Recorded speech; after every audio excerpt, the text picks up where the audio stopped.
Good morning, my dear students. What a beautiful word it is. And let us all thank God for showering His blessings and love upon us by reciting this prayer. शक्ति हमें देना दाता, मन का विश्वास कमजोर होना, हम चले नेक रास्ते पे हमसे भूल कर भी कोई भूल होना, इतनी शक्ति हमें देना दाता, मन का विश्वास कमजोर होना।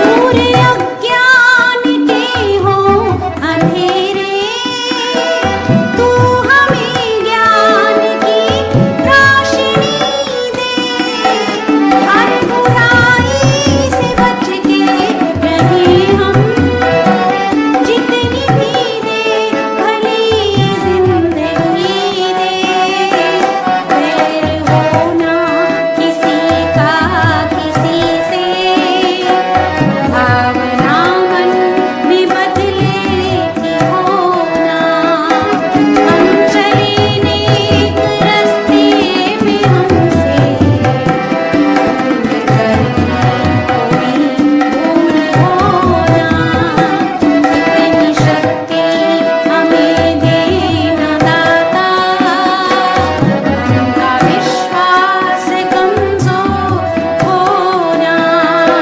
Yes, my dear children. So, it's lesson number 16, the sickness. But just let me know that do you like to go out to play with your friends? क्या आपको अपने फ्रेंड्स के साथ बाहर जाके खेलना अच्छा लगता है? Although I know कि अभी throughout the year, last year, you could not play outside. But do you like it? Yes, of course, we do. हम बहुत सारे बच्चों को पसंद है बाहर जाकर खेलना. Now tell me, what is your favorite pastime after school and during the holidays? आप जब स्कूल से घर जाते हो या छुट्टियां होती हैं तब आपका फेवरेट पास टाइम क्या होता है, यानी आप कैसे अपना टाइम को पास करते हो? Should I tell you children? सोचो जरा. Should I tell you that आप ज़्यादातर अपना टाइम टीवी देखकर या घर में ही बस कुछ गेम्स खेलकर पास करते हो? Isn't it? आपको पसंद है बाहर जाकर खेलना, but sometimes we feel lazy and we sit idle in front of the TV, which is not good. And this is the chapter about. So let us see what is there in the chapter. Yes, my dear children, in chapter number 16, the sickness, given in your book at page number 94, we are going to study, rather we are going to learn that physical activity is equally important with the studies. That if you are studying, it's good, but along with that, physical activity is also very necessary. Last year due to pandemic आप सब घर पर थे, ठीक है, और अभी भी आप घर पर ही हैं, लेकिन आपके स्कूल ने आपको बहुत हेल्प की है through video lessons. We have all taught you that physical activities can be done at home also. और बेटा नाउ अब धीरे धीरे सब चीज़ें खुल रही हैं, लोग अपने काम पर जाना शुरू कर दिए. तो I will ask you to that with the permission of your parents and elders, now you should also go to the parks or gardens and play something, right? बेटा social distance maintain करिए, mask पहनिए और कुछ ऐसी games खेलिए जो आप आपस में फ्रेंड्स के साथ दूर से रहते हुए भी खेल सकते हैं, right? So physical activity is very important along with studies, right? So let us see what new words we are going to learn today in this chapter.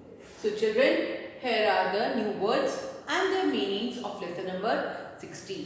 The first word is mischief. Mischief, M-I-S-C-H-I-E-F. IEF mischief means playful misbehaviour, यानी कुछ खेलते खेलते बदमाशी करना या ऐसे मस्ती मजाक करना, that is called mischief. Second word is syndrome, SYNDROME. Syndrome means science of specific disease, यानी बेटा किसी को कभी कोई बीमारी होती है तो डॉक्टर क्या कहते हैं, जी आपको ऐसा प्रॉब्लम है, क्या आपको ऐसा महसूस होता है, क्या आप ऐसा करते हैं तो ऐसा होता है. तो दीज आर साइन. तो डॉक्टर्स हमारी बातचीत से पता करते हैं कई बार कि हमें प्रॉब्लम क्या है. तो वो साइन जो होते हैं, that thing shows that what type of disease a person is carrying. The third word is murmur. Murmur means soft speech, यानी हल्का सा बुदबुदाना, कुछ कहना, चुपके से कुछ कहना, that is called murmur. The fourth word is addicted, ADDICTED.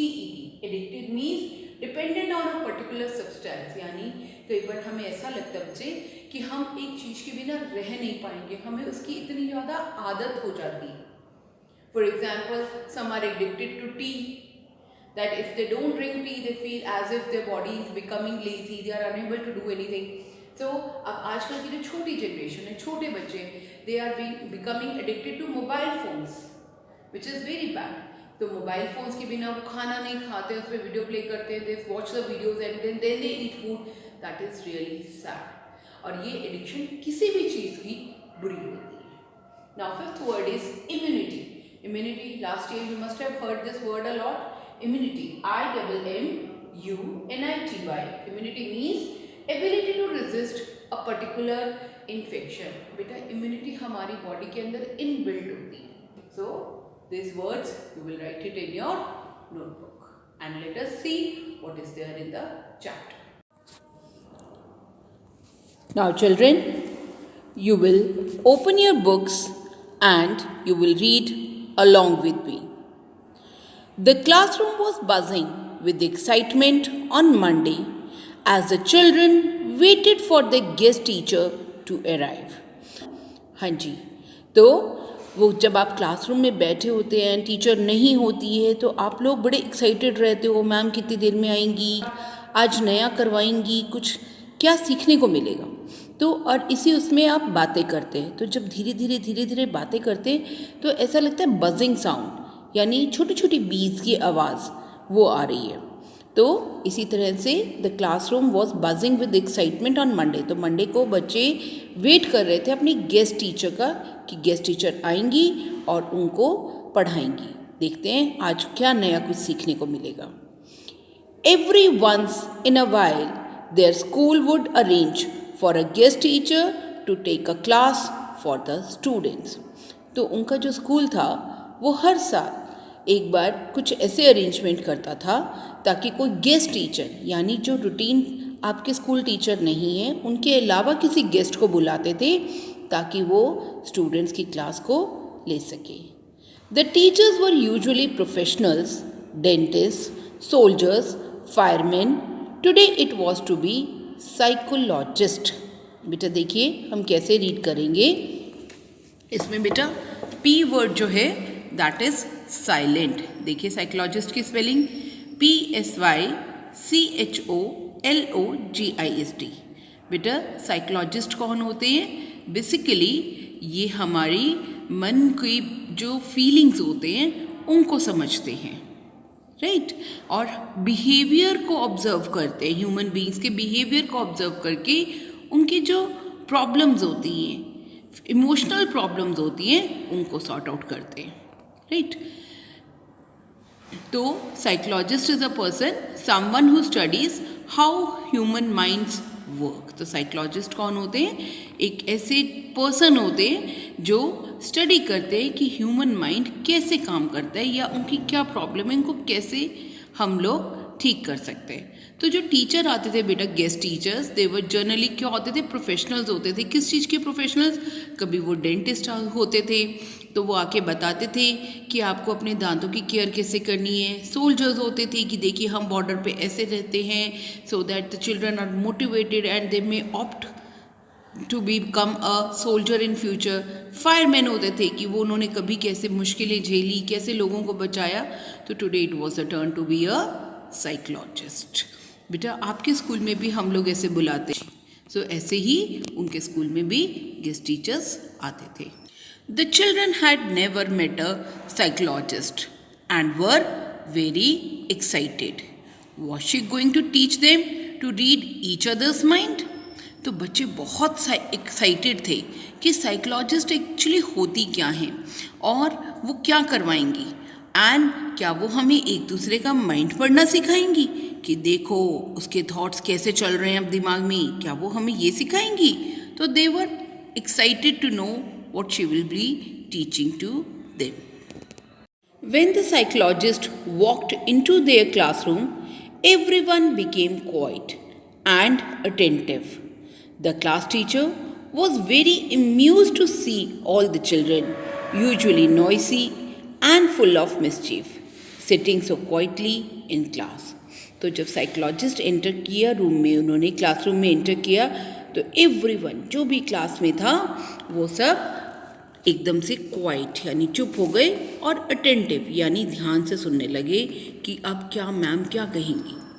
The class जो क्लास टीचर थी वो बहुत अम्यूज़ यानी बहुत खुश हुई ये देखकर कि बच्चे जो हमेशा शोर मचाते रहते हैं, बदमाशी करते हैं, कितने आराम से क्वाइटली क्लास में चुपचाप बैठे हैं।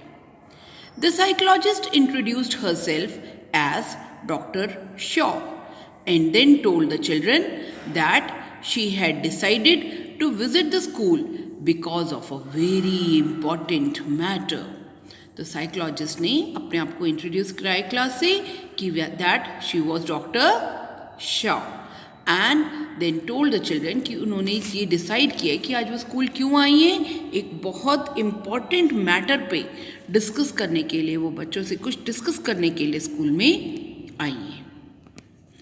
There is a terrible sickness that is affecting many children, she said, and I am here to talk about it so that you can help to prevent it.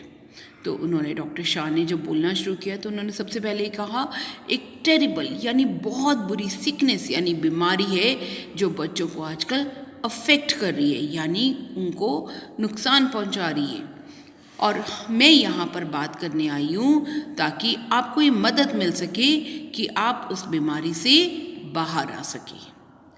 The classroom was abuzz with whispers. We are only children, how can we help to prevent the sickness? What is the sickness? We haven't heard about any sickness affecting many children. अब वो classroom में धीरे धीरे whispers यानी धीरे धीरे बच्चे आपस में बातचीत करने लगे। अरे हम तो बच्चे हैं, हम किसी सिकनेस को कैसे रोक सकते हैं? और व्हाट इज़ द सिकनेस? ये सिकनेस यानी बीमारी है क्या? हमने तो कभी सुना ही नहीं, कभी मम्मी पापा ने कुछ ऐसा कहा नहीं कि जिसके लिए बच्चे कर सकें। और वो जो बीमारी है that is affecting many children यानी बहुत बच्चों को बीमार कर दिए, मम्मा पापा ने तो ऐसा कुछ भी नहीं कहा।